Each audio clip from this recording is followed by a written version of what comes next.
ಇವತ್ತು ನಾವು ಆ ಆತ್ಮ, ಹೌದು ನಾವೆಲ್ಲರೂ ಆತ್ಮ ಆಗಿದ್ದೀವಿ. ಆದ್ರೆ ನಾವು ಎಲ್ಲಿದ್ವಿ ಅಥವಾ ಎಲ್ಲಿಂದ ಬಂದ್ವಿ, ಎಲ್ಲಿಗೆ ಹೋಗ್ಬೇಕು ಅನ್ನೋದನ್ನ ನಾವಿವತ್ತು ಅದನ್ನ ತಿಳ್ಕೊಳ್ಳೋಣ.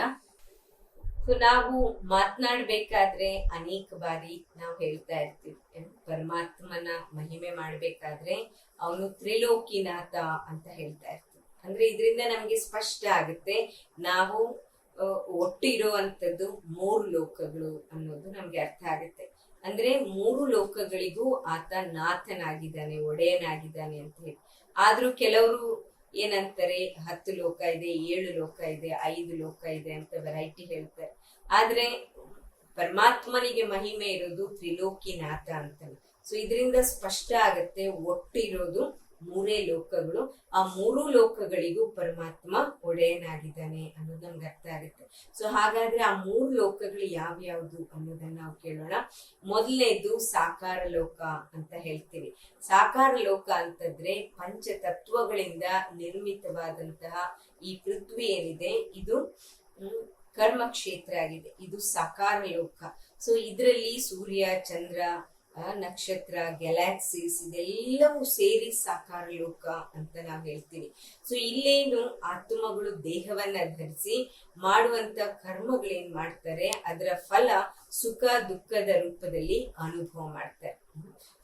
ಈ ಸಾಕಾರ ಲೋಕದಲ್ಲಿ ನಾವ್ ಏನೇ ಕರ್ಮ ಮಾಡಿದ್ರು ಕೂಡ ಅದರ ಪ್ರತಿಫಲ ಅಂತೂ ನಮಗೆ ಸಿಕ್ಕೇ ಸಿಗುತ್ತೆ.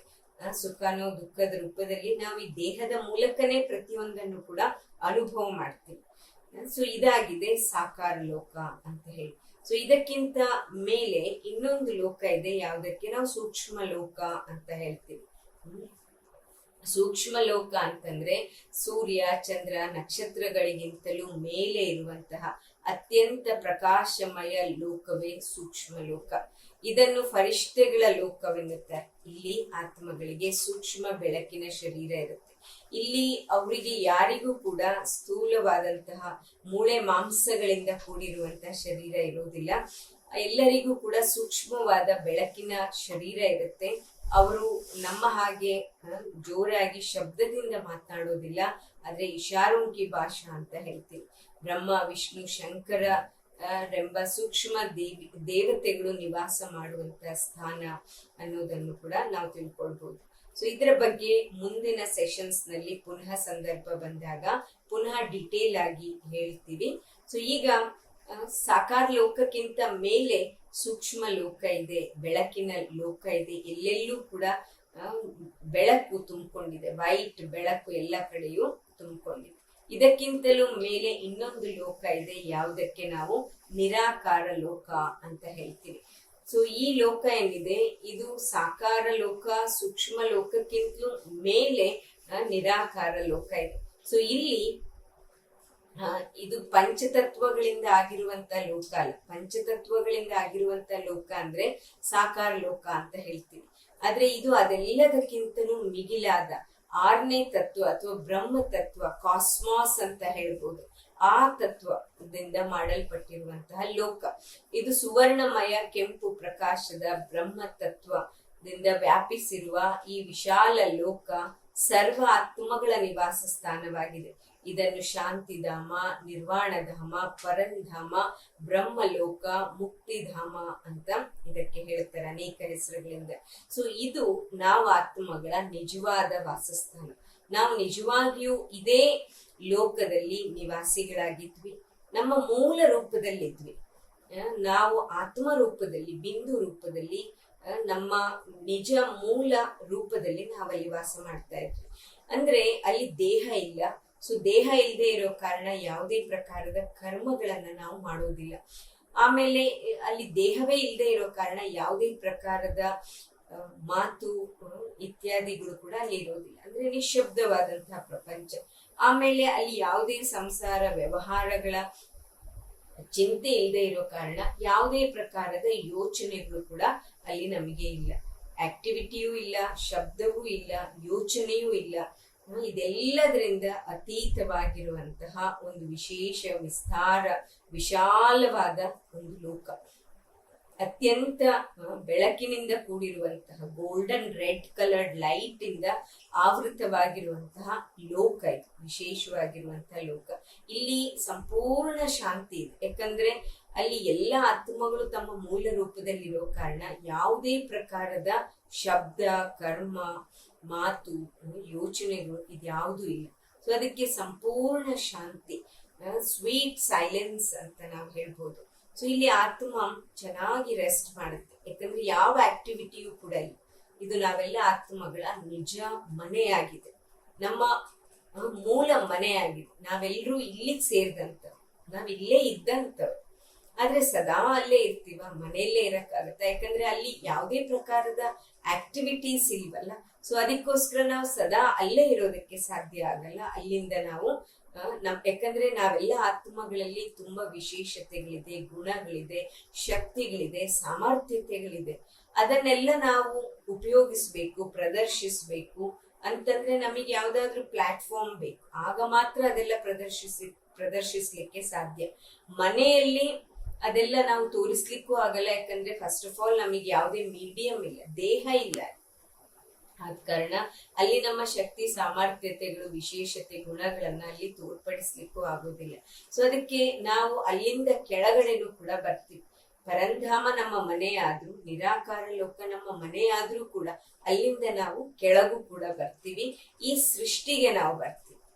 ಸೊ ಈ ಕೆಳಗು, ಈ ಜಗತ್ತೇನಿದೆ, ಈ ಜಗತ್ತು ಒಂದು ನಾಟಕ ವೇದಿಕೆ, ರಂಗಮಂಚ ಅಂತ ಕೂಡ ಹೇಳ್ಬೋದು. ನಾವೆಲ್ಲ ಮೇಲಿಂದ, ಮನೆಯಿಂದ ಇಲ್ಲಿ ಪಾತ್ರಧಾರಿಯಾಗಿ ಕೆಳಗ್ ಬಂದಿದ್ದೀವಿ. ಆಸ್ ಅನ್ ಆಕ್ಟರ್ ನಾವು ಕೆಳಗ್ ಬಂದಿದ್ದೀವಿ.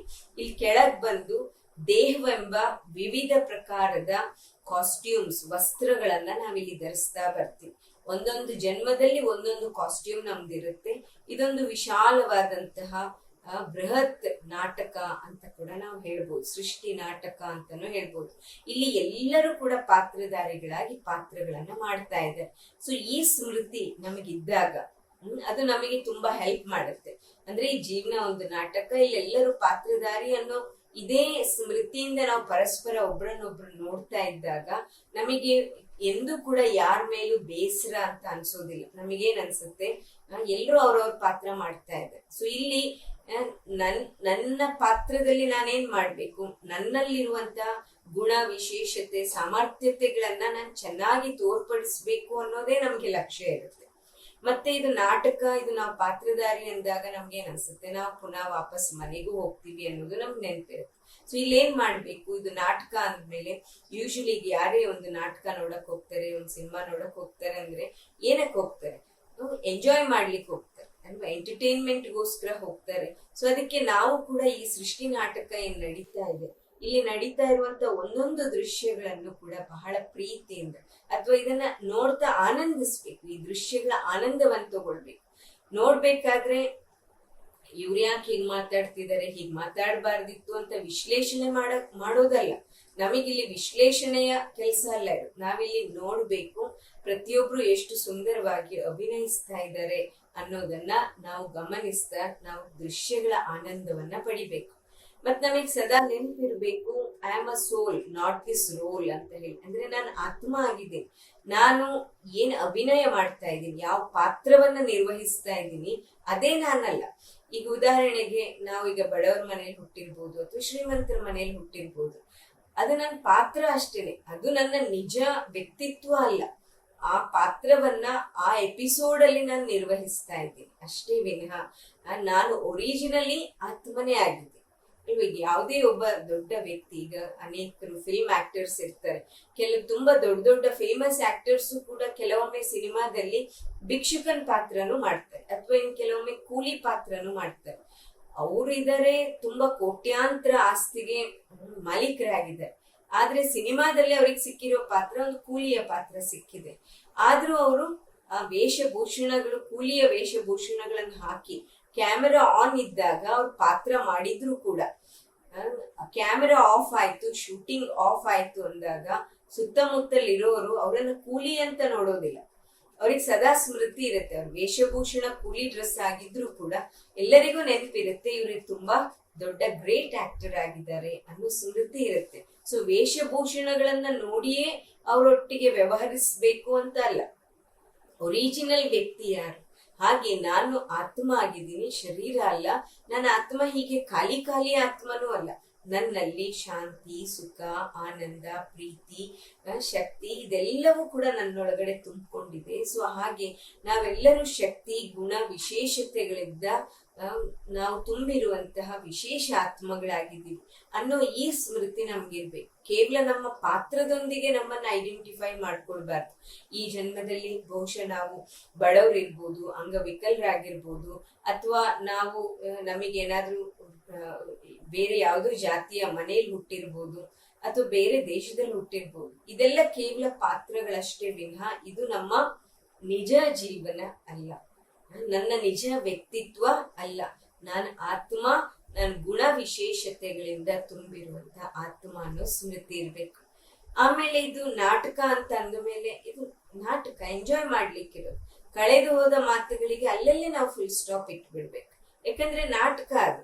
ನಾಟಕ ಅಂದ್ರೆ ಎಂಜಾಯ್ ಮಾಡ್ಲಿಕ್ಕೆ ಇರೋದೇ ವಿನಃ ನಾಟಕದಲ್ಲಿ ನಾವು ಕುತ್ಕೊಂಡು ಆರ್ಗ್ಯುಮೆಂಟ್ ಮಾಡ್ತಾ ನಾವು ಕುತ್ಕೊಳ್ಳೋದಕ್ಕೆ ಸಾಧ್ಯ ಇಲ್ಲ. ಸೊ ಅದಕ್ಕೆ ಏನ್ ನಡೀತು, ಇಷ್ಟವರೆಗೆ ಏನೇನ್ ನಡೆದಿದೆ ಅದೆಲ್ಲ ಮಾತುಗಳಿಗೆ ಅಲ್ಲಲ್ಲೇ ಫುಲ್ ಸ್ಟಾಪ್ ಹಾಕ್ಬಿಡ್ಬೇಕು, ವಿರಾಮ ಹಾಕ್ಬಿಡ್ಬೇಕು. ಅದ್ರ ಬಗ್ಗೆ ಯಾಕೆ, ಏನು, ಹೀಗಾಗ್ಬಾರ್ದಿತ್ತು, ಹೀಗೆ ಯಾಕಾಯ್ತು ಅಂತ ಕ್ವಶನ್ ಮಾರ್ಕ್ ಹಾಕೋದಾಗ್ಲಿ, ಅಥವಾ ನಾವು ಆಶ್ಚರ್ಯಚಕಿತ ಚಿಹ್ನೆ ಹಾಕೋದಾಗ್ಲಿ, ಕಾಮ ಹಾಕೋದಾಗ್ಲಿ, ಇದೆಲ್ಲವನ್ನು ಬಿಟ್ಟು ಬಿಟ್ಟು ನಾನು ಏನ್ ನಡೀತು ಅದು ಡ್ರಾಮಾನುಸಾರ, ನಾಟಕದ ಅನುಸಾರ, ಸ್ಕ್ರಿಪ್ಟ್ ಅನುಸಾರ ನಡೀತು ಅಷ್ಟೇ ವಿನಃ ನಾನು ಅದೆಲ್ಲ ಮಾತುಗಳಿಗೆ ಬಿಂದು ಹಾಕಿ ನಾನೀಗ ವರ್ತಮಾನ ಸಮಯದಲ್ಲಿ ಏನ್ ಪಾತ್ರ ಮಾಡ್ತಾ ಇದ್ದೀರಿ ಅದಕ್ಕೆ ಸಂಪೂರ್ಣ ನಾನು ನ್ಯಾಯ ಒದಗಿಸ್ಬೇಕು, ಸಂಪೂರ್ಣ ಅದರಲ್ಲಿ ನಾನು ಜೀವ ತುಂಬಬೇಕು, ಅಥವಾ ಅದರಲ್ಲಿ ನಾನು ಚೆನ್ನಾಗಿ ಅಭಿನಯಿಸ್ಬೇಕು ಅನ್ನೋಂಥದ್ದೇ ನನ್ನ ಮುಖ್ಯ ಲಕ್ಷ್ಯವಾಗಿರ್ಬೇಕು. ಅವಾಗ ನಮ್ಗೆ ಎಷ್ಟು ಈಸಿ ಅನ್ಸುತ್ತೆ. ಈಗ ಹೇಗೆ ಒಬ್ಬ ನಾಟಕದ ಪಾತ್ರಧಾರಿ ಮನೆಯಿಂದ ಬರ್ತಾನೆ, ಸ್ಟೇಜ್ ಹತ್ರ ಬಂದು ಎಲ್ಲ ವೇಷಭೂಷಣಗಳನ್ನ ಧರಿಸಿ ನಾಟಕ ಮಾಡಿ, ನಾಟಕ ಮುಗೀತು ಅಂತಂದ ಮೇಲೆ ಮತ್ತೆ ಪುನಃ ವಾಪಸ್ ಮನೆಗೆ ಹೋಗೋದಕ್ಕೆ ತಾನು ಹೇಗೆ ಬಂದಿದ್ನೋ ಅದೇ ರೂಪದಲ್ಲಿ ವಾಪಸ್ ಮನೆಗೆ ಹೋಗ್ತಾನೆ.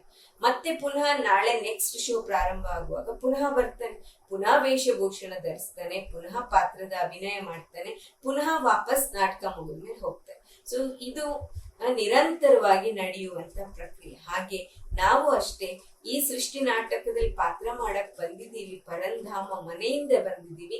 ಇಲ್ಲಿ ನಾಟಕ ಮುಗಿದ ಮೇಲೆ ನಾವೆಲ್ಲರೂ ಮತ್ತೆ ಪುನಃ ವಾಪಸ್ ಮನೆಗೆ ಹೋಗ್ತೀವಿ ಅನ್ನೋ ಸ್ಮೃತಿಯು ಕೂಡ ನಮ್ಗಿರ್ಬೇಕು. ಮತ್ತೆ ನಾವು ಈ ರೀತಿನೂ ತಿಳ್ಕೊಳ್ಬಹುದು, ಪರಂಧಾಮ, ಶಾಂತಿಧಾಮ, ನಿರಾಕಾರ ಲೋಕ ನನ್ ಮನೆ ಆಗಿದೆ. ನಾನಿಲ್ಲಿ ಕೆಳಗಡೆ ಬಂದಾಗ ಈ ಜಗತ್ತೊಂದು ಆಟದ ಮೈದಾನ ಅಂತಲೂ ಕೂಡ ನಾವು ತಿಳ್ಕೊಳ್ಬಹುದು. ಈ ಆಟದ ಮೈದಾನದಲ್ಲಿ ನಾನೊಬ್ಬ ಆಟಗಾರನಾಗಿ ಬಂದಿದ್ದೀನಿ ಅನ್ನುವಂತ ಸ್ಮೃತಿ ಇದ್ದಾಗ್ಲೂ ಕೂಡ ನಮಗೆ ತುಂಬಾ ಈಸಿ ಅನ್ಸುತ್ತೆ. ಯಾಕಂದ್ರೆ ಆಟದ ಮೈದಾನದಲ್ಲಿ ಜೀವನವೇ ಒಂದು ಆಟ, ನಾವೆಲ್ಲ ಆಟಗಾರರು. ಈ ಸ್ಮೃತಿ ಇದ್ದಾಗ ನಮಗೆ ಯಾವುದೇ ಸಮಸ್ಯೆ ಬಂದ್ರು ಸವಾಲಾಗಿ ಸ್ವೀಕರಿಸುವಂತ ಸ್ಪರ್ಧಾತ್ಮಕ ಮನೋಭಾವನೆ ಇರುತ್ತೆ ಆ ಸಮಯದಲ್ಲಿ. ಇಲ್ಲ ಅಂದ್ರೆ ಯೂಶಲಿ ಏನಾಗುತ್ತೆ, ಈಗ ಯಾರಾದ್ರೂ ಸೋತು ಹೋದ್ರೆ ಬೇರೆ ಸಮಯದಲ್ಲಾದ್ರೆ ಜನ ಅಂದ್ಕೊಳ್ತಾರೆ ಇನ್ನು ಮುಂದಕ್ಕೆ ನಾನು ಆಡೋದೇ ಇಲ್ಲ ಅಂತ. ಆದ್ರೆ ಒಬ್ಬ ಪ್ಲೇಯರ್ ಆ ರೀತಿ ಯೋಚನೆ ಮಾಡೋದೇ ಇಲ್ಲ. ಆತ ಸೋತಾಗ ಅದನ್ನ ಸವಾಲಾಗಿ ಸ್ವೀಕರಿಸ್ತಾನೆ, ಮತ್ತೆ ಯೋಚನೆ ಮಾಡ್ತಾನೆ ನೆಕ್ಸ್ಟ್ ಟೈಮ್ ನಾನು ಗೆದ್ದೇ ತೋರಿಸ್ತೀನಿ ಅಂತ ಆ ತರಹ ಯೋಚನೆ ಮಾಡ್ತಾ ಆತ ಅದನ್ನ ಧೈರ್ಯದಿಂದ ಸೋಲನ್ನ ಕೂಡ ಎದುರಿಸ್ತಾನೆ. ಸೊ ಈ ರೀತಿಯ ಮನೋಭಾವನೆ ಇರುತ್ತೆ. ಮತ್ತೆ ಏನೇ ಸೋಲುಂಟಾದ್ರೂ ಕೂಡ ಅದರಿಂದ ಪಾಠ ಕಲಿತ ನಾನು ಏನ್ ಮಿಸ್ಟೇಕ್ಸ್ ಅನ್ನು ಸುಧಾರಣೆ ಮಾಡ್ಕೊಳ್ಬೇಕು, ಇದ್ರಲ್ಲಿ ಏನೇನ್ ತಪ್ಪಾಯ್ತು, ನಾನು ಸೋಲೋದಕ್ಕೆ ಕಾರಣ ಏನಾಯ್ತು, ನನ್ನಲ್ಲಿ ಏನ್ ಚೇಂಜಸ್ ತಂದ್ಕೊಳ್ಬೇಕು ಅನ್ನೋದನ್ನ ಆತ ಅವಲೋಕನ ಮಾಡ್ತಾನೆ, ಕಲಿತಾನೆ, ಪಾಠವನ್ನ ಕಲಿತಾನೆ, ಇಂಪ್ರೂವ್ ಮಾಡ್ಕೊಳ್ತಾನೆ, ಚೇಂಜ್ ಮಾಡ್ಕೊಳ್ತಾನೆ. So that next time game ಅಲ್ಲಿ ಗೆದ್ದೇ ಗೆಲ್ಬೇಕು ಅನ್ನುವಂತ ಛಲ ಅವನಲ್ಲಿ ಇರುತ್ತೆ. ವಿನಃ ಆತ ಎಂದೂ ಕೂಡ ಎಸ್ಕೇಪಿಸಮ್ ನೇಚರ್ ಇರೋದಿಲ್ಲ. ಆಟಗಾರನಿಗೆ ಪಲಾಯನವಾದಿ ಆಗೋದಿಲ್ಲ, ಓಡ್ ಹೋಗುವಂತಹ ಅಭ್ಯಾಸ ಇರೋದಿಲ್ಲ. ಇದ್ದು ಆಡ್ಬೇಕು, ಇದ್ದು ಈಸಬೇಕು, ಜಯಿಸಬೇಕು ಅಂತ ಹೇಳ್ತಾರಲ್ಲ, ಆ ರೀತಿ ಛಲದ ಮನೋಭಾವನೆ, ಅಂದ್ರೆ ಓಡ್ ಹೋಗೋ ಮನೋಭಾವನೆ ಅಲ್ಲ, ಆದ್ರೆ ನಾನು ಎಲ್ಲವನ್ನ ಎದುರಿಸ್ಬೇಕು ಅನ್ನುವಂತಹ ಮನೋಭಾವನೆ ಒಬ್ಬ ಆಟಗಾರನಿಗಿರುತ್ತೆ. ಸೊ ನಾವು ಮನೆಯಿಂದ ಇಲ್ಲಿ ಜಗತ್ತೆಂಬ ಈ ಆಟದ ಮೈದಾನದಲ್ಲಿ ಬಂದ್ವಿ, ಆಟ ಆಡಕ್ ಬಂದ್ವಿ, ಆಮೇಲೆ ಆಟ ಮುಗೀತು, ಸೋಲು ಗೆಲುವು ಇದ್ರಲ್ಲೆಲ್ಲವೂ ಇರುತ್ತೆ. ಇದೆಲ್ಲ ಆದ್ಮೇಲೆ ಪುನಃ ನಾವೇನ್ ಮಾಡ್ತೀವಿ, ಇಡೀ ದಿನ ಅಲ್ಲೇ ಕುತ್ಕೊಳ್ಳೋದಿಲ್ಲ, ಪುನಃ ವಾಪಸ್ ಮನೆಗೆ ಹೋಗ್ತೀವಿ.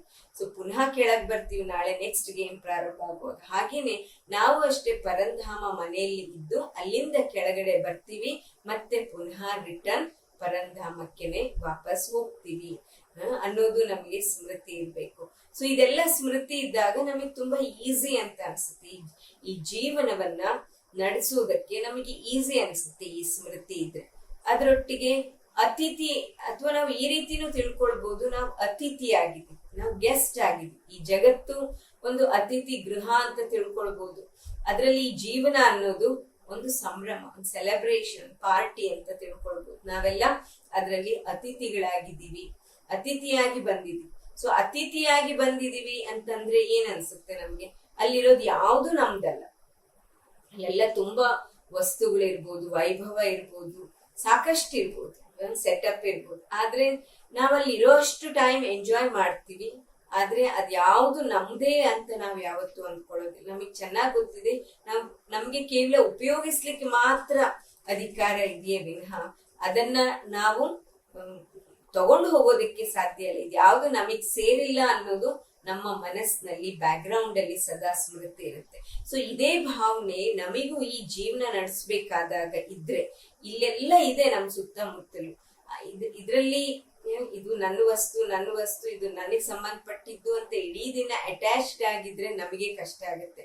ಉಪಯೋಗಿಸೋಣ ಎಲ್ಲವನ್ನು, ಆದ್ರೆ ಅದರ ಮೇಲೆ ಅಟ್ಯಾಚ್ಮೆಂಟ್ ಇಲ್ಲದೆ, ಇದೆಲ್ಲವೂ ಈ ಜಗತ್ತಿಗೆ ಸಂಬಂಧಪಟ್ಟಿರೋದು, ನಾನ್ ಮಾತ್ರ ಮೇಲಿಂದ ಬಂದಾಗ ಆತ್ಮ ರೂಪದಲ್ಲಿ ಬಂದೆ, ಪುನಃ ವಾಪಸ್ ಆತ್ಮ ರೂಪದಲ್ಲಿ ಹೋಗ್ಬೇಕು ಅನ್ನುವಂತ ಸ್ಮೃತಿ ನಮ್ಗಿದ್ದಾಗ ನಮಗ್ ತುಂಬಾ ಈಸಿ ಅಂತ ಅನ್ಸುತ್ತೆ.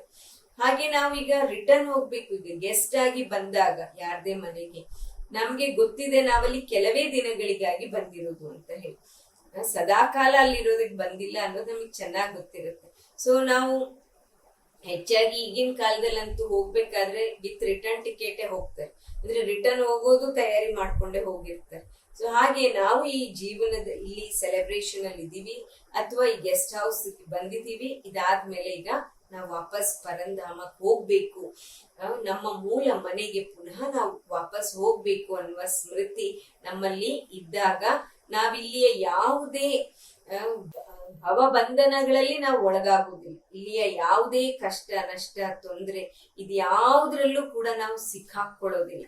ಇದೆಲ್ಲದ್ರಿಂದ ಮೀರಿ ನಾವು ಭಿನ್ನವಾಗಿರ್ತೀವಿ ಅವಾಗ. ಆಮೇಲೆ ನಾವು ಅತಿಥಿ ಅಂದಾಗ ಹೇಗಿರ್ತೀವಿ, ಅತಿಥಿಯ ಮನೋಭಾವನೆ ಹೇಗಿರುತ್ತೆ, ಅವರು ನಿರ್ಲಿಪ್ತರಾಗಿರ್ತಾರೆ. ಅಲ್ಲಿ ಯಾರ ಮನೆಗ್ ಬಂದಿರ್ತಾರೆ ಅತಿಥಿಯಾಗಿ, ಅವ್ರು ಯಾವುದೇ ರೀತಿ ಅವರ ಮನೆಯಲ್ಲಿ ಪರಿಸ್ಥಿತಿ ಇರ್ಲಿ, ಅವ್ರ ಮನೆಯಲ್ಲಿ ತುಂಬಾ ಏನಾದ್ರೂ ಕಷ್ಟ ಇದೆ, ತೊಂದರೆ ಇದೆ ಅಂದ್ರೆ ಇವ್ರು ಅಲ್ಲಿರೋ ಅಷ್ಟು ಟೈಮ್ ಅವರಿಗೆ ಹೆಲ್ಪ್ ಮಾಡ್ತಾರೆ. ಆದ್ರೆ ಮನೆಗೆ ಹೋದ್ಮೇಲೆ ಮತ್ ಪುನಃ ಅವರ ಕಷ್ಟ ನಷ್ಟಗಳ ಬಗ್ಗೆನೆ ಕೂತ್ಕೊಂಡು ಯೋಚನೆ ಮಾಡ್ತಾ ಇರೋದಿಲ್ಲ. ಅಂದ್ರೆ ನಿರ್ಲಿಪ್ತರಾಗಿರ್ತಾರೆ, ಯಾವುದಕ್ಕೂ ಅಂಟ್ಕೊಳಕ್ ಹೋಗೋದಿಲ್ಲ. ಯೂಸ್ ಮಾಡ್ತಾರೆ, ಅಥವಾ ಸಮಾಧಾನ ಹೇಳ್ತಾರೆ, ಅಥವಾ ಅವರ ಮನೇಲಿ ಪಾರ್ಟಿ ನಡೀತಾ ಇದ್ರೆ ಅದ್ರ ಜೊತೆ ಸೇರ್ಕೊಂಡು ಅವರ ಖುಷಿಯನ್ನು ಹೆಚ್ಚಿಸ್ತಾರೆ. ಆದ್ರೆ ಅವ್ರು ಮಾತ್ರ ಸ್ವಯಂ ಮನಸ್ಸಿನಲ್ಲಿ ನಿರ್ಲಿಪ್ತರಾಗಿರ್ತಾರೆ. ಹಾಗೇನೆ ನಾವು ಕೂಡ ಈ ಜಗತ್ತಿನಲ್ಲಿ ನಾವು ಆಸ್ ಎ ಗೆಸ್ಟ್ ಆಗಿ ಬಂದಿದ್ದೀವಿ. ನಿರ್ಲಿಪ್ತ ಮನೋಭಾವನೆ ನಾವು ಎಷ್ಟು ಬೆಳೆಸ್ಕೊಡ್ತೀವಿ ಅಷ್ಟು ನಮಗೆ ಸಹಜ, ಈಸಿ ಅಂತ ಅನ್ನಿಸ್ತಾ ಹೋಗುತ್ತೆ. ಸೊ ಹಾಗಾಗಿ ಈ ರೀತಿಯ ಆಟಿಟ್ಯೂಡ್ಸ್ ಎಲ್ಲವೂ ನಮಗೆ ತುಂಬಾ ಹೆಲ್ಪ್ ಮಾಡುತ್ತೆ. ಈಗ ನಿಮ್ಮಲ್ಲಿ ಅನೇಕರಿಗೆ ಪ್ರಶ್ನೆ ಬರ್ತಾ ಇರ್ಬೋದು, ಅಲ್ಲ ಇಲ್ಲಿ ಎಷ್ಟು ಸಮಸ್ಯೆ ಇದೆ, ಎಷ್ಟು ಕಷ್ಟ ಇದೆ, ಇಲ್ಲಿ ಬಂದ್ರೆ ತಾನೇ ಇಷ್ಟೆಲ್ಲ ಸಮಸ್ಯೆಗಳಿರೋದು, ಇದ್ಯಾವುದು ಬೇಡವೇ ಬೇಡ, ನಾವು ವಾಪಸ್ ಪರಂಧಾಮದಲ್ಲೇ ಇದ್ದು ಬಿಡ್ತೀವಿ, ನಾವಿಲ್ಲಿಗೆ ಬರೋದೇ ಇಲ್ಲ, ನಾವ್ ಅಲ್ಲೇ ಪರ್ಮನೆಂಟ್ ಆಗಿ ಅಲ್ಲೇ ಇದ್ದು ಬಿಡೋಣ, ಇಲ್ಲಿ ಬರೋದೇ ಬೇಡ ಅಂತ ಏನಾದ್ರೂ ಅಂದ್ಕೊಂಡ್ರೆ ಸಾಧ್ಯನಾ? ನೀವ್ ಯೋಚನೆ ಮಾಡಿ. ನಮಗೆ ಈ ಸಮಯದಲ್ಲಿ ಯಾಕೆ ಹೀಗೆ ಅನ್ನಿಸ್ತಾ ಇದೆ, ಬರೋದೇ ಬೇಡ ಅಂತಂದ್ರೆ ಕಾರಣ ಈ ಸಮಯದಲ್ಲಿ ನಮ್ಗೆ ಜೀವನದಲ್ಲಿ ದುಃಖ ಇದೆ, ಕಷ್ಟ ಇದೆ, ನೋವು, ಹಿಂಸೆ, ಅನೇಕ ಪ್ರಕಾರದ ಅಸಮಾಧಾನ ಇದೆಲ್ಲವೂ ನಮ್ಮ ಮುಂದೆ ಇರೋ ಕಾರಣ ನಮ್ಗನ್ಸುತ್ತೆ ಬೇಡವೇ ಬೇಡಪ್ಪ, ಯಾರಿಗ್ ಗೊತ್ತು ಮುಂದೆ ಇನ್ನ ಜನ್ಮದಲ್ಲಾದ್ರೂ ಏನ್ ಸುಖವಾಗಿರ್ತೀವಿ ಅಂತ ಏನ್ ಗ್ಯಾರಂಟಿ ಇದೆ.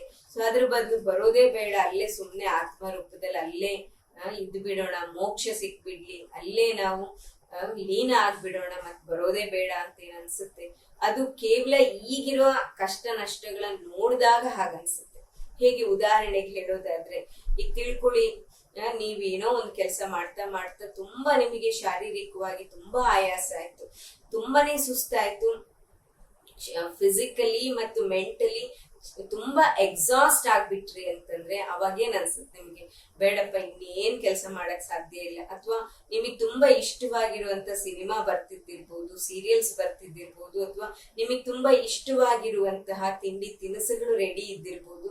ಆದ್ರೂ ನಿಮ್ಗೆ ಏನ್ ಅನ್ಸುತ್ತೆ, ಅದ್ ಯಾವ್ದು ಬೇಡ, ನನ್ಗೆ ಈಗ ಸುಮ್ನೆ ಹೋಗಿ ಮಲ್ಕೊಂಡ್ರೆ ಅಷ್ಟೇ ಸಾಕು. ಮಲ್ಕೊಳ್ಳೋದ್ ಬಿಟ್ಟು ಬೇರೆ ಏನು ಆ ಸಮಯದಲ್ಲಿ ಪ್ರಿಯ ಅಂತ ಅನ್ಸೋದಿಲ್ಲ, ಯಾಕಂದ್ರೆ ಅಷ್ಟು ಸುಸ್ತಾಗಿದೆ. ಸೊ ಹೋದ್ರಿ, ನೀವು ಮಲ್ಕೊಂಡ್ರಿ, 4 ಗಂಟೆ 5 ಗಂಟೆ 7 8 hours ನೀವು ಮಲ್ಕೊಂಡ್ರಿ, ಚೆನ್ನಾಗಿ ಮಲ್ಕೊಂಡು ಎದ್ರಿ, ಆಮೇಲೆ ಏನ್ ಅನ್ಸುತ್ತೆ, ರಿಫ್ರೆಶ್ ಅಂತ ಅನ್ಸುತ್ತೆ, ಆಮೇಲೆ ಫುಲ್ಲಿ ಎನರ್ಜಿಟಿಕ್ ಅಂತ ಅನ್ಸುತ್ತೆ ಅಲ್ವಾ. ಆಮೇಲೂ ನಿಮ್ಗೆ ಯಾರಾದ್ರೂ ಒತ್ತಾಯ ಮಾಡಿದ್ರೆ, ಬೇಡ ಬೇಡ ನೀವು ಮಲ್ಕೊಂಡೇ ಇರಿ ಅಂತ ಯಾರಾದ್ರೂ ಒತ್ತಾಯ ಮಾಡಿದ್ರೆ ನಿಮ್ಗೆ ಏನ್ ಅನ್ಸುತ್ತೆ, ಪನಿಷ್ಮೆಂಟ್ ಅಂತ ಅನ್ಸುತ್ತೆ. ಆಮೇಲೆ ಇಷ್ಟ ಆಗೋದಿಲ್ಲ, ಮತ್ತೆ ಮಲ್ಕೊಂಡೇ ಇರೋಣ ಅನ್ನೋದು ಮತ್ತೆ ಅನ್ಸೋದಿಲ್ಲ. ನಮ್ಗೇನ್ ಅನ್ಸುತ್ತೆ, ಈಗ ನಾವು ಫುಲ್ಲಿ ಎನರ್ಜಿಟಿಕ್ ಆಗಿದ್ದೀವಿ, ಈಗ ಪುನಃ ಹೋಗ್ಬೇಕು, ಪುನಃ ಇವತ್ತಿನ ಎಲ್ಲ ಕೆಲಸ ಕಾರ್ಯಗಳನ್ನ ಮಾಡ್ಬೇಕು, ಡೈನಮಿಕ್ ಆಗಿರ್ಬೇಕು ಅಂತ ನಿಮ್ಗೆ ಅನ್ಸುತ್ತೆ. ಸೊ ಹಾಗೇನೆ ಇಲ್ಲೂ ಅಷ್ಟೇನೆ, ನಮಗೀಗ ಯಾಕೆ ಯಾವ್ದ್ರಲ್ಲೂ ರುಚಿ ಇಲ್ಲ ಅಥವಾ ಯಾವ್ದ್ರಲ್ಲೂ ಆಸಕ್ತಿ ಇಲ್ಲ, ಯಾವ್ದು ಬೇಡ ಅಂತ ಯಾಕೆ ಅನ್ಸುತ್ತೆ, ಯಾಕಂದ್ರೆ ಕಷ್ಟ ನಷ್ಟ ನೋಡಿ ನೋಡಿ ಮನ್ಸು ಸೋತೋಗಿರುತ್ತೆ, ಅದಕ್ಕೆ ಹಾಗನ್ಸುತ್ತೆ.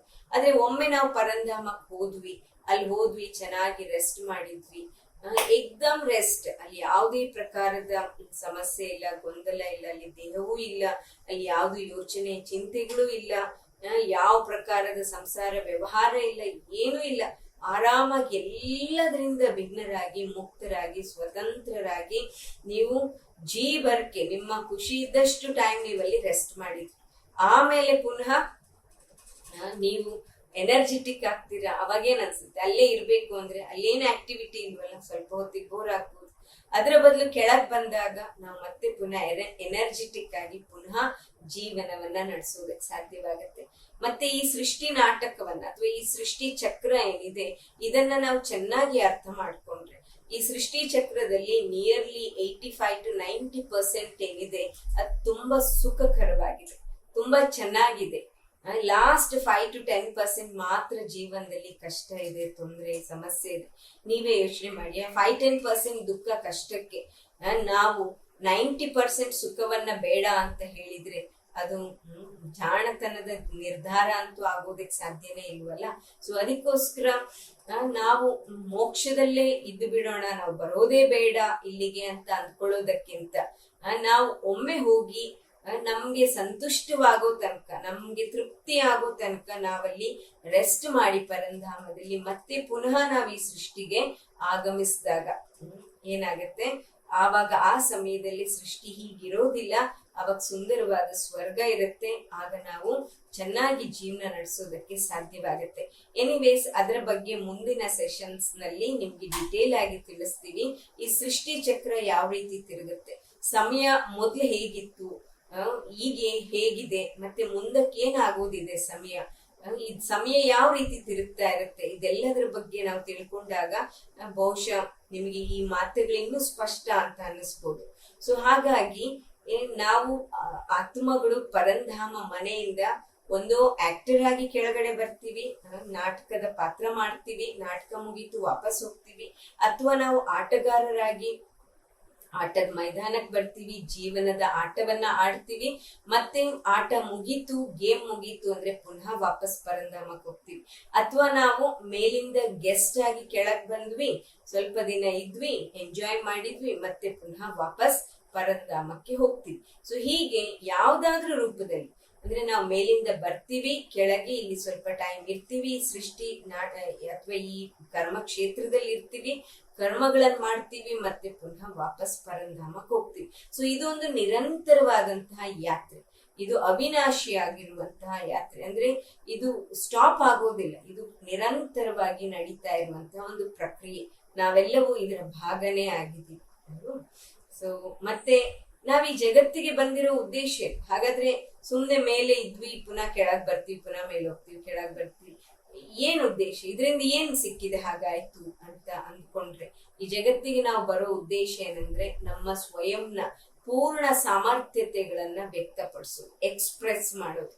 ಇವಾಗ ನಾವು ಮನೆಯಲ್ಲೇ ಇದ್ರೆ ನಮ್ಮಲ್ಲಿರುವಂತ ಶಕ್ತಿ, ಸಾಮರ್ಥ್ಯತೆ, ಗುಣ, ವಿಶೇಷತೆಗಳನ್ನ ನಾವೆಲ್ಲಿ ಪ್ರದರ್ಶಿಸೋದಕ್ಕೆ ಸಾಧ್ಯ? ನಮಗೆ ಒಂದು ಪ್ಲಾಟ್ಫಾರ್ಮ್ ಬೇಕಲ್ವಾ, ಒಂದು ವೇದಿಕೆ ಇದ್ರೇನೆ ನಮ್ಮಲ್ಲಿರುವಂತ ಗುಣ ವಿಶೇಷತೆಗಳನ್ನ ನಾವು ತೋರ್ಪಡಿಸೋದಕ್ಕೆ ಸಾಧ್ಯ ಆಗುತ್ತೆ. ಸೊ ಹಾಗೆ ನಾವಿಲ್ಲಿ ಅವಾಗ್ಲೇ ನಮಿಗೂ ಕೂಡ ಅರ್ಥ ಆಗೋದು, ನಾವ್ ಯಾವಾಗ ವೇದಿಕೆಯ ಮೇಲೆ ಬಂದು ಪರ್ಫಾರ್ಮ್ ಮಾಡಕ್ ಶುರು ಮಾಡ್ತೀವಿ, ಅವಾಗ್ಲೇ ನಮಿಗೂ ಕೂಡ ನಮ್ಮಲ್ಲಿರುವಂತ ಪೂರ್ಣ ಸಾಮರ್ಥ್ಯತೆಯ ಅರಿವಾಗುತ್ತೆ.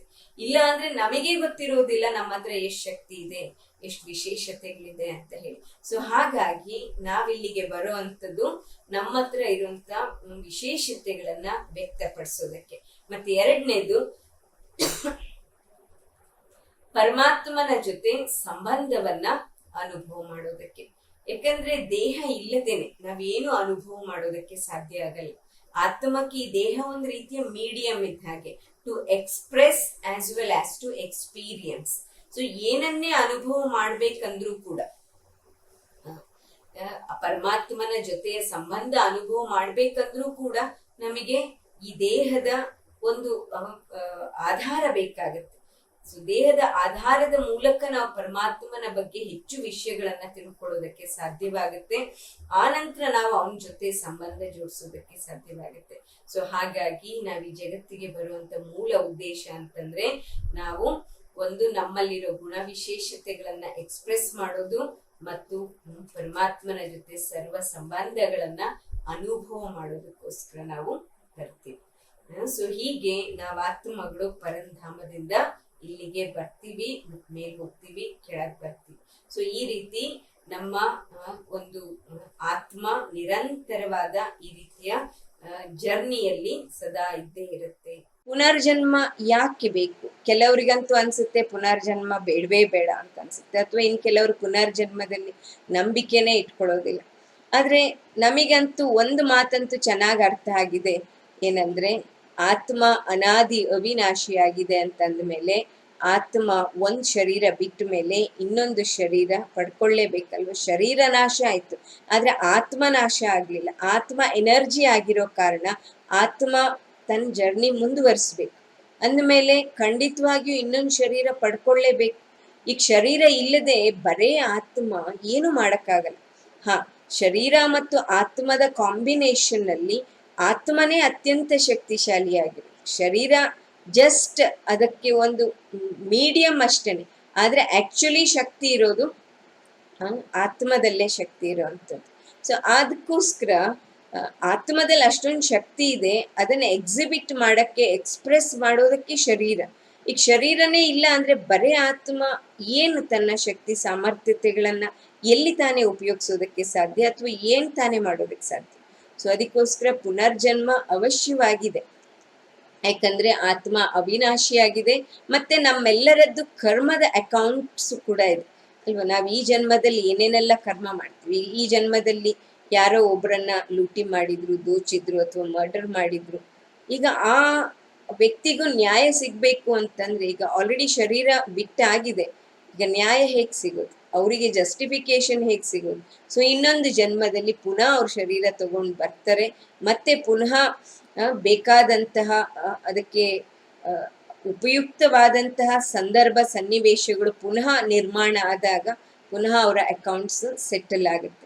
ಸೊ ಹೀಗೆ ಎನಿವೆ ನಾವು ಕರ್ಮ ಫಿಲಾಸಫಿ ಬಗ್ಗೆ ಕೇಳುವಾಗ ಇದರ ಬಗ್ಗೆ ಇನ್ನೂ ಡೀಟೇಲ್ ಆಗಿ ತಿಳ್ಕೊಳ್ಳೋಣ. ಈಗ ಜಸ್ಟ್ ಇಷ್ಟೇ ಇಂಟ್ರಡಕ್ಷನ್ ಅಲ್ಲಿ ನಾನು ಮುಗಿಸ್ತೀನಿ. ಮತ್ತೆ ನಾವೆಲ್ಲ ಈ ಸೃಷ್ಟಿ ನಾಟಕದಲ್ಲಿ ಪಾತ್ರಧಾರಿಗಳಾಗಿದ್ದೀವಿ ಅಂತ ಅಂದಮೇಲೆ ನಾವು ಅರ್ಧದಲ್ಲೇ ಬಿಟ್ಟು ಹೋಗೋದಕ್ಕೆ ಸಾಧ್ಯ ಇಲ್ಲ ಅಲ್ವಾ. ಪಾತ್ರಧಾರಿಗಳು ಅಂತ ಅಂದ್ಮೇಲೆ ನಾಟಕ ಪೂರ್ಣ ಮುಗಿಯೋ ತನಕ ಇದ್ದೇ ಇರ್ತಾರೆ. ನಾಟಕ ಮುಗಿದು ಮಂಗಳ ಗೀತೆ ಹಾಡಿಯೇ ಆಮೇಲೆನೆ ಎಲ್ಲ ಆಕ್ಟರ್ಸು ವಾಪಸ್ ಅವ್ರವ್ರ ಮನೆಗೆ ಹೋಗ್ತಾರೆ. ಸೊ ಅಂದಮೇಲೆ ಈಗ ಇನ್ನೂ ವಿಶ್ವ ನಾಟಕ ಮುಗ್ದೇ ಇಲ್ಲ, ನಾನು ಅರ್ಧದಲ್ಲೇ ಬಿಟ್ಟು ಹೊಟ್ಟೋಗ್ತೀನಿ, ನನಗಿನ್ ಕಂಟಿನ್ಯೂ ಮಾಡಕ್ ಇಷ್ಟ ಇಲ್ಲ ಅಂದ್ರೆ ಅದು ಹೇಗೆ ಸಾಧ್ಯ? ನಾವು ಆಲ್ರೆಡಿ ಬಂದಿದ್ದೀವಿ, ನಾಟಕ ಮಾಡ್ತಾ ಇದ್ದೀವಿ ಅಂದಮೇಲೆ ಕೊನೆ ತನಕ ನಮ್ಮ ಪಾತ್ರ ಇದೆ, ರೋಲ್ ಇದೆ, ನಾವು ಅದನ್ನ ಮುಗಿಸಿಯೇ ಮುಂದಕ್ಕೆ ಹೋಗ್ಬೇಕು. ಸೊ ಹಾಗಾಗಿ ಪುನರ್ಜನ್ಮ ಅವಶ್ಯವಾಗಿದೆ. ಮನುಷ್ಯರ ಪುನರ್ಜನ್ಮ ಹೇಗಾಗತ್ತೆ?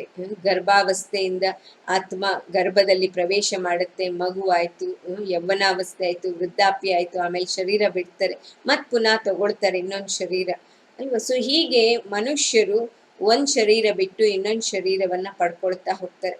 ಮನುಷ್ಯರು ಪುನರ್ಜನ್ಮವನ್ನ ಲಿಂಗ, ನಾಗರಿಕತೆ, ಧರ್ಮ, ಸಾಮಾಜಿಕ ಸ್ಥಾನಮಾನ, ಯೋಗ್ಯತೆಗಳ ಆಧಾರದಲ್ಲಿ ತಗೊಳ್ತಾರೆ. ಸೊ ಹೀಗೇನೆ ಈಗ ಎಲ್ಲಿ ಹೋಗು ಜನ್ಮ ಪಡ್ಕೊಳ್ಬೇಕು ಅದು ಇಂಪಾರ್ಟೆಂಟ್ ಅಲ್ವಾ? ಎಲ್ಲೆಲ್ಲೋ ಅಲ್ಲ, ಅವ್ರವ್ರ ಹಿಂದಿನ ಜನ್ಮದ ಕರ್ಮಗಳು ಯಾವ್ಯಾವ ರೀತಿ ಇರುತ್ತೆ ಅದಕ್ಕನುಸಾರವಾಗಿ ಇಂಡಿಯಾದಲ್ಲೇ ಹುಟ್ಟಬೇಕಾ, ಪುರುಷನಾಗಿ ಹುಟ್ಟಬೇಕಾ, ಸ್ತ್ರೀಯಾಗಿ ಹುಟ್ಟಬೇಕಾ, ಹಿಂದೂ ಆಗಿ ಹುಟ್ಟಬೇಕಾ, ಮುಸ್ಲಿಂ ಆಗಿ ಹುಟ್ಟಬೇಕಾ, ಅಥವಾ ಡ್ಯಾನ್ಸರ್ ಸಿಂಗರ್ ಆಗಿ ಹುಟ್ಟಬೇಕಾ, ಆರ್ಟಿಸ್ಟ್ ಆಗಿ ಹುಟ್ಟಬೇಕಾ, ಇಂಜಿನಿಯರ್ ಆಗಿನ. ಸೊ ಇದೆಲ್ಲವೂ ಕೂಡ ಹೇಗೆ ಡಿಸೈಡ್ ಆಗುತ್ತೆ? ಎಲ್ಲವೂ ಅವ್ರವ್ರು ಮಾಡುವಂತ ಕರ್ಮಗಳ ಆಧಾರದಿಂದ ಡಿಸೈಡ್ ಆಗುತ್ತೆ. ಸೊ ಹೀಗೆ ಪ್ರತಿಯೊಬ್ರು ಏನ್ ಮಾಡ್ತಾರೆ, ಪುನರ್ಜನ್ಮವನ್ನ ಅವಶ್ಯವಾಗಿ ಪಡ್ಕೊಳ್ತಾರೆ. ಮತ್ತೆ ಬೀಜದಂತೆ ವೃಕ್ಷ. ಈಗ ಹೇಗೆ ಯಾವ ರೀತಿಯ ಬೀಜ ಇರುತ್ತೋ ಅದೇ ರೀತಿಯ ವೃಕ್ಷ ಅಥವಾ ಅದೇ ರೀತಿಯ ಫಲ ನಮ್ಗೆ ಸಿಗುತ್ತೆ. ಈಗ ನಾವು ಇದು ಹಲಸಿನ ಬೀಜ ಹಾಕಿ ಮಾವಿನ ಹಣ್ಣು ಎಕ್ಸ್ಪೆಕ್ಟ್ ಮಾಡಕ್ಕಾಗಲ್ಲ. ಇಲ್ಲ ಆಪಲ್ ಸೀಡ್ ಹಾಕಿದ್ದಾರೆ, ಆಪಲ್ ಸೀಡ್ ಇಂದ ಆಪಲ್ ಹಣ್ಣೆ ಬರುತ್ತೆ ವಿನಃ ಬೇರೆದ್ ಬರೋದಿಲ್ಲ. ಹಾಗೇನೆ ಈಗ ಮನುಷ್ಯನ ಆತ್ಮ ಮನುಷ್ಯ ಜನ್ಮವನ್ನೇ ಪಡ್ಕೊಳ್ಬೇಕೇ ವಿನಃ ಪ್ರಾಣಿ ಪಕ್ಷಿಗಳ ಜನ್ಮ ಪಡ್ಕೊಳ್ಳೋದಕ್ಕೆ ಸಾಧ್ಯ ಇಲ್ಲ. ಈಗ ಕೆಲವ್ರು ಏನ್ ಅಂದ್ಕೊಳ್ತಾರೆ, ಯಾರಾದ್ರೂ ತುಂಬಾ ಪಾಪ ಕರ್ಮಗಳನ್ನ ಮಾಡಿದ್ದಾರೆ ಅಂತಂದ್ರೆ ಅವರು ನಾಯಿಯಾಗಿನೋ, ಕತ್ತೆ ಆಗಿಯೋ, ಹಂದಿ ಆಗಿಯೋ ಇತ್ಯಾದಿ ಬೇರೆ ಬೇರೆ ತರದಲ್ಲಿ ಜನ್ಮ ಪಡ್ಕೊಳ್ತಾರೆ ಅಂತ ಅಂದ್ಕೊಳ್ತಾರೆ. ಈಗ ಆತರ ಕಾನ್ಸೆಪ್ಟು ಇದೆ.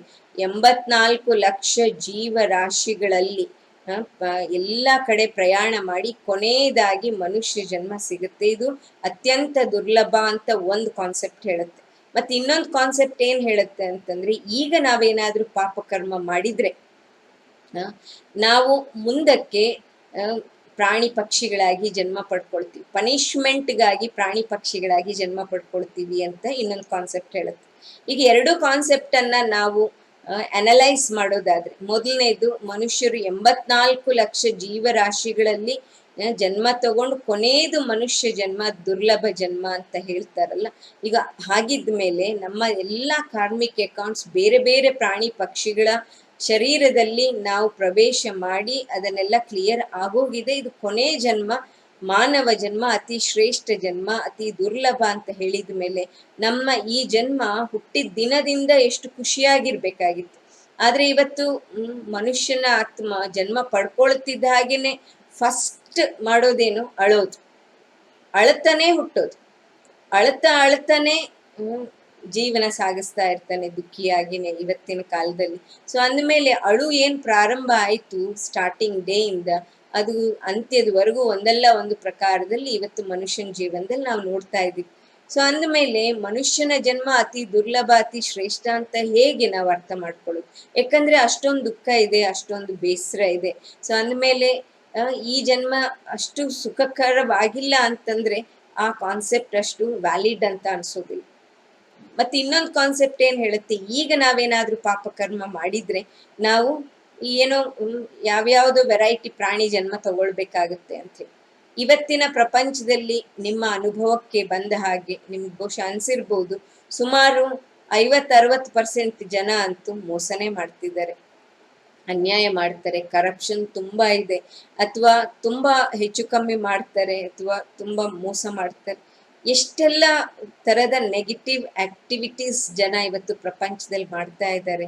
ಸೊ ಅಂದ್ಮೇಲೆ ನೀವು ಯೋಚನೆ ಮಾಡಿ, ಅವರೆಲ್ಲ ಶರೀರ ಬಿಟ್ಟು ಅಂದ್ಮೇಲೆ ಅವ್ರು ಹೋಗಿ ಪ್ರಾಣಿ ಪಕ್ಷಿಗಳಾಗಿ ಜನ್ಮ ಪಡ್ಕೊಳ್ಬೇಕಾಗಿತ್ತು. ಅಂದ್ರೆ ಪ್ರಾಣಿ ಪಕ್ಷಿಗಳ ಜನಸಂಖ್ಯೆ ಜಾಸ್ತಿ ಆಗ್ಬೇಕಿತ್ತು, ಅದರ ಪಾಪ್ಯುಲೇಷನ್. ಆದ್ರೆ ಈಗ ಉಲ್ಟಾ ಏನಾಗ್ತಾ ಇದೆ, ಪ್ರಾಣಿ ದಯಾ ಸಂಘ ಅಂತ ಮಾಡ್ಕೊಂಡು ಪ್ರಾಣಿಗಳನ್ನು ಕೊಲ್ಬೇಡಿ, ಅದನ್ನ ಬಚಾಯಿಸಿ ಅಂತ ಜನ ಹೋರಾಟ ಮಾಡ್ತಿದ್ದಾರೆ. ಈ ಕಡೆ ನೋಡಿದ್ರೆ ಮನುಷ್ಯರ ಜನಸಂಖ್ಯೆನೇ ಇನ್ನು ಹೆಚ್ಚುತ್ತಾನೆ ಇದೆ ವಿನಃ ಕಮ್ಮಿ ಆಗ್ತಾನೆ ಇಲ್ಲ. ಸೊ ಇದರಿಂದ ನಮಗೆ ಏನ್ ಅರ್ಥ ಆಗುತ್ತೆ, ಮನುಷ್ಯ ಪಾಪಕರ್ಮ ಮಾಡಿ ಪ್ರಾಣಿಯಾಗಿ ಹುಟ್ಟತಾ ಇಲ್ಲ, ವಾಪಸ್ ಮನುಷ್ಯನಾಗೆ ಹುಟ್ಟತಾ ಇದ್ದಾನೆ ಅಂತ ಹೇಳಿ. ಸೊ ಮನುಷ್ಯನಾಗೆ ಹುಟ್ಟತಾನೆ, ಮತ್ತೆ ಅವನು ಮಾಡಿರೋ ಪ್ರತಿಯೊಂದು ಕರ್ಮಕ್ಕೆ ಪ್ರತಿಫಲ ಮನುಷ್ಯ ಜನ್ಮದಲ್ಲೇ ಸಿಗುತ್ತೆ. ಈಗ ತಿಳ್ಕೊಳ್ಳಿ, ಅವನಿಗೆ ಪನಿಷ್ಮೆಂಟ್ ಆಗಿ ನಾಯಿ ಜನ್ಮ ಸಿಕ್ತು ಅಂತ ಅಂದ್ಕೊಳ್ಳಿ. ಈಗ ನಾಯಿಯಾಗಿ ಈಗ ಅದು ಎಲ್ಲಾ ಕಡೆ ಅಲ್ದಾಡ್ತಾ ಇದೆ. ಆದ್ರೆ ನಾಯಿಗೆ ಏನಾದ್ರೂ ಒಂದು ಪರ್ಸೆಂಟ್ ಆದ್ರೂ ರಿಯಲೈಸೇಷನ್ ಆಗುತ್ತಾ, ನಾನು ಹಿಂದಿನ ಜನ್ಮದಲ್ಲಿ ತುಂಬಾ ಮೋಸ ಮಾಡಿದ್ದೆ, ನಾನು ಯಾರಿಗೂ ತುಂಬಾ ಕಷ್ಟ ಕೊಟ್ಟಿದ್ದೆ, ನಾನು ಅನ್ಯಾಯ ಮಾಡಿದ್ದೆ, ಅದರ ಫಲಸ್ವರೂಪ ನನಗೆ ಇವತ್ತು ನಾಯಿ ಜನ್ಮ ಸಿಕ್ಕಿದೆ, ಹೋಗ್ಲಿ ಈಗ್ಲಾದ್ರೂ ನಾನು ಕರ್ಮ ಸುಧಾರಣೆ ಮಾಡ್ಕೊಳ್ಬೇಕು, ಸೋ ದ್ಯಾಟ್ ನನ್ನ ಮುಂದಿನ ಜನ್ಮ ಆದ್ರೂ ಚೆನ್ನಾಗಿರ್ಬೇಕು ಅಂತ ಏನಾದ್ರೂ ರಿಯಲೈಸೇಷನ್ ಇದೆಯಾ, ಅಥವಾ ಏನಾದ್ರೂ ಸುಧಾರಣೆ ಇದೆಯಾ, ಅಥವಾ ಏನಾದ್ರೂ ಕರ್ಮದಲ್ಲಿ ಪರಿವರ್ತನೆ ಮಾಡ್ಕೊಳ್ತಾ ಶ್ರೇಷ್ಠ ಕರ್ಮ ಮಾಡುವಂತ ಪ್ರಯತ್ನ ಇದೆಯಾ? ಏನೂ ಇಲ್ಲ. ನಾಯಿಗೆ ಸ್ಟ್ರೆಸ್ಸು, ಟೆನ್ಷನ್ನು, ಬೇಜಾರು ಅಥವಾ ರಿಯಲೈಸೇಷನ್ ಯಾವುದೂ ಇಲ್ಲ. ಸೊ ಹಾಗಿದ್ದ ಮೇಲೆ ಅಂತ ಪನಿಷ್ಮೆಂಟ್ ಕೂಡ ಯಾವ ಉಪಯೋಗಕ್ಕೆ ಅಲ್ವಾ? ಈಗ ಇಲ್ಲಿ ಯಾರಾದ್ರೂ ಅಪರಾಧ ಮಾಡಿದ್ರೆ ಅವ್ರನ್ನ ಜೈಲಿಗೆ ಹಾಕ್ತಾರೆ. ಯಾಕೆ ಹಾಕ್ತಾರೆ? ಸೊ ದಟ್ ಆ ಜೈಲಿನಲ್ಲಿ ಅವರಿಗೆ ಕೂತ್ಕೊಂಡು ರಿಯಲೈಸೇಷನ್ ಆಗ್ಬೇಕು, ನಾನು ತಪ್ಪು ಮಾಡಿದ್ದಕ್ಕೆ ಇವತ್ತು ಜೈಲಲ್ಲಿ ಬರ್ಬೇಕಾಯ್ತು, ನಾನು ಸರಿಯಾದ್ರೆ ನಾನು ಜೈಲಿಗೆ ಬರೋ ಅಗತ್ಯ ಇಲ್ಲ ಅಂತ ಅವರಿಗೆ ರಿಯಲೈಸೇಷನ್ ಆಗ್ಬೇಕು ಅಲ್ವಾ? ಇಲ್ಲದೆ ಹೋದ್ರೆ ಏನ್ ಪ್ರಯೋಜನ ಆಯ್ತು? ಆಕ್ಚುಲಿ ಇವತ್ತು ನಾವು ಮಾಡಿರೋ ಪಾಪ ಕರ್ಮಗಳ ಪ್ರತಿಫಲ ಅನುಭವಿಸೋದಕ್ಕೆ ನಾವು ಪ್ರಾಣಿ ಪಕ್ಷಿಯಾಗಿ ಹುಟ್ಟಬೇಕಾಗಿಲ್ಲ. ಮನುಷ್ಯ ಜನ್ಮದಲ್ಲೇ ನಮಗೆ ಸಾಕಷ್ಟು ಸಿಗ್ತಾ ಇದೆ ಅಲ್ವಾ? ಈಗ ಕೆಲವರು ಭಿಕ್ಷುಕರು ಬೀದಿ ಬೀದಿ ಅಲ್ದಾಡ್ತಾ ಇರ್ತಾರೆ, ಒಂದೊಂದು ಹೊತ್ತಿನ ಊಟಕ್ಕೂ ಬೀದಿ ಬೀದಿ ಅಲ್ದಾಡ್ತಾ ಇರ್ತಾರೆ. ಅದೇ ನಾಯಿನೂ ಕೂಡ ಬೀದಿ ಬೀದಿ ಅಲ್ದಾಡ್ತಾ ಇರುತ್ತೆ ಒಂದು ಹೊತ್ತಿನ ಊಟಕ್ಕೋಸ್ಕರ. ಸೊ ನಾಯಿಯಾಗಿ ಹುಟ್ಲಿಲ್ಲ, ಆದ್ರೆ ನಾಯಿಯಂತಹ ಜೀವನ ನಡೆಸ್ತಾ ಇದೆ. ಹಾಗೆ ಕೆಲವರು ತುಂಬಾ ಹೊರೆಯನ್ನ ಹೊರ್ತಾರೆ. ಈಗ ಕತ್ತೆನೂ ಅಷ್ಟೇ ತುಂಬಾ ಹೊರೆ ಹೊರುತ್ತೆ, ಆದ್ರೆ ಕತ್ತೆ ತರ ಅಲ್ಲ. ಆದ್ರೆ ಇವ್ರೇನ್ ಮಾಡ್ತಿದ್ದಾರೆ, ತುಂಬಾ ಹೊರೆಯನ್ನ ಹೊತ್ಕೊಂಡು ಜೀವನ ಸಾಗಿಸ್ತಿದ್ದಾರೆ. ಒಂದು ಫಿಸಿಕಲಿ ಇಲ್ಲ ಇಮೋಷನಲಿ ಹೊರೆಯನ್ನ ಹೊತ್ಕೊಂಡು ಜೀವನ ಮಾಡ್ತಿದ್ದಾರೆ. ಸೊ ಅದು ಕೂಡ ಯಾವ ಲೆಕ್ಕ ಆಯ್ತು? ಮನುಷ್ಯನ ಲೆಕ್ಕ ಅಂತ ಅನ್ಸೋದಿಲ್ಲ. ಮನುಷ್ಯನ ರೂಪ ಇದ್ರೂ ಕೂಡ ಜೀವನ ಬೇರೆ ಪ್ರಾಣಿಯ ತರನೇ ಜೀವನ ಸಾಗಿಸ್ತಾ ಇದ್ದಾರೆ. ಹಾಗೆ ಇನ್ನು ಕೆಲವರು ಈಗ ಹಂದಿ ಜನ್ಮ ಅಂತ ಹೇಳ್ತಾರೆ, ಬೈಬೇಕಾದ್ರೆ ಶಪಿಸ್ಬೇಕಾದ್ರೆ ಹೇಳ್ತಾರೆ ಹಾಗಂತ. ಆದ್ರೆ ಇವತ್ತು ಹಂದಿಗಿಂತ ಕೊಳಕಾದ ಜಾಗದಲ್ಲಿ ಇವತ್ತು ಸ್ಲಮ್ ಏರಿಯಾದಲ್ಲಿ ಮನುಷ್ಯರು ಕೂಡ ವಾಸ ಮಾಡ್ತಿದ್ದಾರೆ. ಸೊ ಅಂದ್ರೆ ಇದು ಕೂಡ ಅವ್ರು ಮಾಡಿರೋ ಪನಿಷ್ಮೆಂಟ್ ಫಲಸ್ವರೂಪನೇ ಅವ್ರು ಅಂತ ಜನ್ಮ ಪಡ್ಕೊಂಡಿದ್ದಾರೆ ಅನ್ನೋದು ನಮಗೆ ಕ್ಲಿಯರ್ ಆಗ್ತಾ ಇದೆ. ಅಂದ್ರೆ ಮನುಷ್ಯ ಜನ್ಮದಲ್ಲೇ ಅವ್ರು ಮಾಡಿರೋ ಪಾಪ ಕರ್ಮಗಳಿಗೆ ಅವರಿಗೆ ಪ್ರತಿಫಲ ಇಲ್ಲೇ ಸಿಗ್ತಾ ಇರ್ಬೇಕಾದ್ರೆ ಮತ್ತೆ ಪುನಃ ಸೆಪರೇಟ್ ಪ್ರಾಣಿ ಜನ್ಮ ತಗೊಳ್ಳೋ ಅಗತ್ಯ ಆದ್ರೂ ಏನಿದೆ ಅಲ್ವಾ?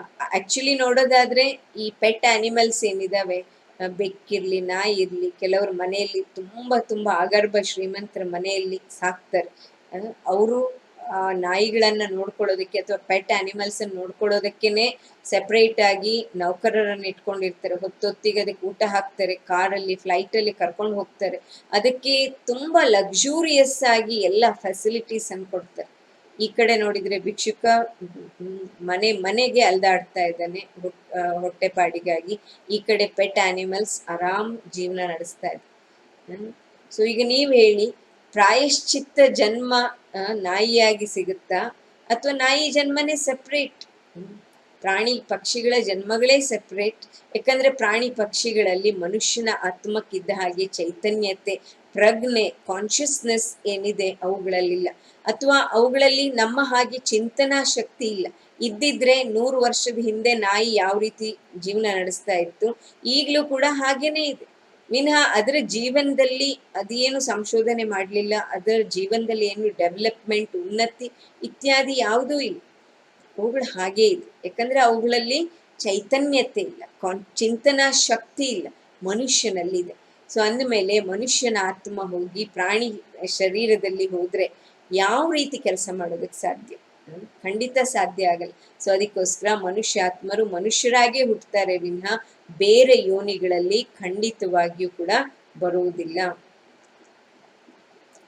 ಸೊ ಅದಕ್ಕೆ ಕೆಲವು ಎವಿಡೆನ್ಸಸ್ ಅನ್ನ ನಾವು ನೋಡೋದಾದ್ರೆ, ಪುನರ್ಜನ್ಮದ ಎವಿಡೆನ್ಸಸ್ ಅನ್ನ, ಸೊ ಮೊದಲನೇದು ನಾವು ನೋಡೋದಾದ್ರೆ, ಕೆಲವು ಮಕ್ಕಳಲ್ಲಿ ಬಹಳ ಚೈಲ್ಡ್ ಪ್ರಾಡಿಗಿ ಅಂತ ಹೇಳ್ತೀವಿ, ಅಂದ್ರೆ ಅವರಲ್ಲಿ ಬಹಳ ವಿಲಕ್ಷಣವಾದ ಪ್ರತಿಭೆ ಇರುತ್ತೆ. ಈಗ ಗೂಗಲ್ ಬಾಯ್ ಅಂತ ನೀವು ಕೇಳಿರ್ಬೋದು, ಆತಂದು ಸಾಕಷ್ಟು ಟಿವಿಯಲ್ಲೂ ಕೂಡ ಬರುತ್ತೆ. ಸೊ ಇಷ್ಟು ಚಿಕ್ಕ ವಯಸ್ಸಿಗೆ ದೊಡ್ಡವರಿಗೂ ಅಷ್ಟೆಲ್ಲ ವಿಷಯಗಳನ್ನ ನೆನ್ಪಿಟ್ಕೊಳ್ಳೋದು ಕಷ್ಟ. ಅಂಥದ್ದು ಇಷ್ಟು ಚಿಕ್ಕ ಹುಡುಗ ಅಷ್ಟು ಚಿಕ್ಕ ವಯಸ್ಸಿನಲ್ಲಿ ಅಷ್ಟೆಲ್ಲ ಪ್ರತಿಭೆಯನ್ನ ಪ್ರದರ್ಶಿಸ್ತಾನೆ ಅಂತಂದ್ರೆ ಅದು ವಿಶೇಷ ಅಂತ ಅನ್ಸುತ್ತಲ್ವಾ? ಈ ಜನ್ಮದಲ್ಲಿ ಆತ ಆ ರೀತಿಯ ಯಾವುದೂ ಸಾಧನೆಯನ್ನ ಮಾಡಿಲ್ಲ. ಈಗ ಇದ್ರಲ್ಲಿ ನಿಮ್ಗೆ ಸ್ಕ್ರೀನ್ ಅಲ್ಲಿ ಇನ್ನೂ ಅನೇಕರ ಉದಾಹರಣೆಗಳು ಬರ್ತಾ ಇದೆ ವಿಡಿಯೋದಲ್ಲಿ. ಸೊ ಆ ಮಕ್ಕಳು ಅಷ್ಟೇನೆ, ಅವರ ವರ್ತಮಾನ ಜೀವನದಲ್ಲಿ ಯಾವ ಪ್ರಯತ್ನ, ಪ್ರಯಾಸ, ಕಷ್ಟ, ಸಾಧನೆ, ಪರಿಶ್ರಮ ಯಾವುದು ಪಡ್ಲಿಲ್ಲ. ಆದ್ರೆ ಹುಟ್ಟಿದಾಗ್ಲಿಂದ ಅಂದ್ರೆ ಅವ್ರಿಗೊಂದು ಸ್ವಲ್ಪ ಮೆಚುರಿಟಿ ಬರೋ ತನಕ 3-4 ವರ್ಷ ತನಕ ಅಷ್ಟರಲ್ಲೇ ಅವರು ತಮ್ಮ ಪ್ರತಿಭೆಯನ್ನ ಪ್ರದರ್ಶಿಸೋದಕ್ಕೆ ಪ್ರಾರಂಭ ಮಾಡ್ತಾರೆ. ಸೊ ಅಂದ್ರೆ ಇದರಿಂದನೂ ನಮ್ಗೆ ಅರ್ಥ ಆಗುತ್ತೆ, ಇದೆಲ್ಲವೂ ಹಿಂದಿನ ಜನ್ಮದಲ್ಲಿ ಅವರು ಮಾಡಿರುವಂತ ಸಾಧನೆಯ ಪ್ರತಿಫಲ. ಈಗ ಅವರು ಚಿಕ್ಕನ್ನಲ್ಲೇ ಅಸಾಧಾರಣವಾದ ಪ್ರತಿಭೆಯನ್ನ ಪ್ರದರ್ಶಿಸ್ತಾ ಇದ್ದಾರೆ ಅನ್ನೋದು ನಮಗೆ ಅರ್ಥ ಆಗುತ್ತೆ. ಹಾಗೆ ಎರಡನೇದನ್ನ ನೋಡಿದ್ರೆ, ಕೆಲವರಿಗೆ ಹಿಪ್ನೋಟೈಸ್ ಮಾಡಿಯೂ ಕೂಡ ಅವರ ಹಿಂದಿನ ಜನ್ಮಗಳ ಬಗ್ಗೆ ಅವರು ತಿಳಿಸ್ತಾ ಹೋಗ್ತಾರೆ. ಹೇಗೆ ಹಿಂದಿನ ಜನ್ಮದಲ್ಲಿ ಅವರು ಎಲ್ಲಿ ಹುಟ್ಟಿದ್ರು, ಹೇಗಿದ್ರು ಅಂತ. ಅದು ಅನೇಕ, ಈವನ್ ಎಡ್ಗರ್ ಕೇಸಿ ಅಂತ ಅವರು ಕೂಡ ಸಾಕಷ್ಟು ಹಿಪ್ನಾ ಹಿಪ್ನಾಟಿಸಮ್ ಮೂಲಕ ಸೆಲ್ಫ್ ಹಿಪ್ನಟೈಸ್ಡ್ ಆಗಿ ಅವರು ಬೇರೆ ವ್ಯಕ್ತಿಗಳ ಪುನರ್ಜೀವನ ಅಥವಾ ಅವರ ಹಿಂದಿನ ಪುನರ್ಜನ್ಮಗಳ ಬಗ್ಗೆ ಅವರು ಸಾಕಷ್ಟು ಹೇಳಿರೋದು ದಾಖಲಾಗಿದೆ, ರೆಕಾರ್ಡೆಡ್ ಕೂಡ ಇದೆ. ಅದೆಲ್ಲವೂ ಕೂಡ ತಮಗೆ ಆಸಕ್ತಿ ಇದ್ರೆ ಓದ್ಬೋದು, ಅಥವಾ ಇನ್ನು ಸಾಕಷ್ಟು ಕೇಸಸ್ ಇದೆ. ಇದರಿಂದಲೂ ನಮಗೆ ಅರ್ಥ ಆಗುತ್ತೆ, ಮನುಷ್ಯನು ಮನುಷ್ಯನಾಗೆ ಹುಟ್ಟುತ್ತಾನೆ ವಿನಃ ಪ್ರಾಣಿ ಪಕ್ಷಿಯಾಗಿ ಹುಟ್ಟೋದಿಲ್ಲ ಅಂತ. ಯಾಕಂದ್ರೆ ಯಾರೇ ತಮ್ಮ ಹಿಂದಿನ ಜನ್ಮಕ್ಕೆ ಹಿಪ್ನಟೈಸ್ ಆಗಿ ಹೋದಾಗ ಯಾರು ಕೂಡ ನಾನು ನಾಯಿ ಆಗಿದ್ದೆ, ಕತ್ತೆ ಆಗಿದ್ದೆ, ಅಥವಾ ಇನ್ಯಾವುದೋ ಪಕ್ಷಿ ಆಗಿದ್ದೆ, ಇನ್ನೇನೋ ಆಗಿದ್ದೆ ಅಂತ ಯಾರು ಹೇಳಲಿಲ್ಲ. ಆದ್ರೆ ಹೆಚ್ಚಿನವರು ಅಥವಾ ಆಲ್ಮೋಸ್ಟ್ ಎಲ್ಲರೂ ಹೇಳಿದ್ದೇನು, ನಾನು ಇಂಥ ಊರಲ್ಲಿ ವಾಸ ಮಾಡ್ತಿದ್ದೆ, ಈ ರೀತಿ ಇದ್ದೆ ಅಂತಾನೆ ಹೇಳ್ತಾರೆ. ಹಾಗೆ ಇನ್ನು ಕೆಲವು ಮಕ್ಕಳಿಗೂ ಕೂಡ ಚಿಕ್ಕನ್ನಲ್ಲೇನೆ ತಮ್ಮ ಹಿಂದಿನ ಜನ್ಮದ ಸ್ಮೃತಿ ಕೂಡ ಇರುತ್ತೆ. ಅವರೇ ಹೇಳ್ಕೊಳ್ತಾರೆ, ನಾನು ಇಂಥ ಊರಲ್ಲಿ ಹುಟ್ಟಿದ್ದೆ, ನಾನು ಅಂತ ಕಡೆ ಯುದ್ಧ ಮಾಡಿದ್ದೆ, ಅಥವಾ ಈ ರೀತಿ ಇದ್ದೆ, ಜೀವನ ಸಾಗಿಸಿದ್ದೆ ಅಂತ ತುಂಬಾ ಚಿಕ್ಕ ಮಕ್ಕಳೇ ಹೇಳ್ತಾರೆ. ಅಲ್ಲಿ ಹೋಗಿ ವೆರಿಫೈ ಮಾಡಿದಾಗ ಅದು ಸತ್ಯ ಅಂತನೂ ಕೂಡ ಕಂಡು ಬರುತ್ತೆ. ಸೊ ಇದೆಲ್ಲದ್ರಿಂದಲೂ ನಮಗೆ ಅರ್ಥ ಆಗುತ್ತೆ, ಪುನರ್ಜನ್ಮ ಇದೆ, ಮತ್ತೆ ಪುನರ್ಜನ್ಮದಲ್ಲಿ ನಾವು ಮನುಷ್ಯರಾಗಿಯೇ ಹುಟ್ಟುತ್ತೀವಿ ವಿನಃ ನಾವೆಂದು ಪ್ರಾಣಿ ಪಕ್ಷಿಯಾಗಿ ಹುಟ್ಟೋದಿಲ್ಲ ಅನ್ನೋದು ನಮಗೆ ಇದರಿಂದ ಸ್ಪಷ್ಟ ಆಗುತ್ತೆ. ಸೊ ಹಾಗಾಗಿ ನಾವು ಮನುಷ್ಯಾತ್ಮರು ಪುನಃ ಮನುಷ್ಯ ಜನ್ಮದಲ್ಲೇ ಹುಟ್ಟುತ್ತಾ ಬರ್ತೀವಿ. ಸೊ ನಮ್ಮ ಜೀವನವನ್ನ ನಾವು ಶ್ರೇಷ್ಠವಾಗಿ ಮಾಡ್ಕೊಳ್ತಾ ಹೋಗ್ಬೇಕು. ಈಗ ಆಲ್ರೆಡಿ ಪರಮಾತ್ಮನ ಅವತರಣೆ ಆಗಿದೆ, ಮತ್ತು ಪರಮಾತ್ಮನ ಅವತರಣೆ ಆಗಿ ಅವರು ನಮ್ಮನ್ನೀಗ ಶ್ರೇಷ್ಠರನ್ನಾಗಿ ಮಾಡ್ತಾ ಇದ್ದಾರೆ, ಅಥವಾ ಆಧ್ಯಾತ್ಮಿಕ ಜ್ಞಾನದಿಂದ ನಮ್ಮನ್ನ ಮೇಲೆತ್ತುತ್ತಾ ಇದ್ದಾರೆ. ಈಗ ನಾವು ಕರ್ಮ ಸುಧಾರಣೆಯನ್ನ ಮಾಡ್ಕೊಳ್ತಾ ನಮ್ಮ ಜೀವನ ಶ್ರೇಷ್ಠ ಮಾಡ್ಕೊಳ್ಬೇಕು. ಸೊ ಈಗ ನಾಳೆಯ ಸೆಷನ್ ಅಲ್ಲಿ ಸುಂದರವಾಗಿರುವಂತ ಜಗತ್ತು, ಸುಂದರವಾಗಿರುವಂತ ಸ್ವರ್ಗ ಯಾವ ರೀತಿ ಈ ರೀತಿ ನರಕದ ಕಡೆಗೆ ಹೇಗೆ ಬಂತು, ಮಧ್ಯದಲ್ಲಿ ಏನ್ ವ್ಯತ್ಯಾಸ ಆಯ್ತು, ಅಥವಾ ಯಾವ ಚೇಂಜಸ್ ಇಂದ ನಾವು ಮತ್ತೆ ಪುನಃ ಸ್ವರ್ಗ ಸೃಷ್ಟಿಯನ್ನ ತರುವುದಕ್ಕೆ ಸಾಧ್ಯ. ಸೊ ಇದೆಲ್ಲದರ ಬಗ್ಗೆ ಡಿಟೇಲ್ ಆಗಿ ನಾವು ನೆಕ್ಸ್ಟ್ ಸೆಷನ್ ಅಲ್ಲಿ ನಾವು ಇದನ್ನೆಲ್ಲ ಕೇಳಿ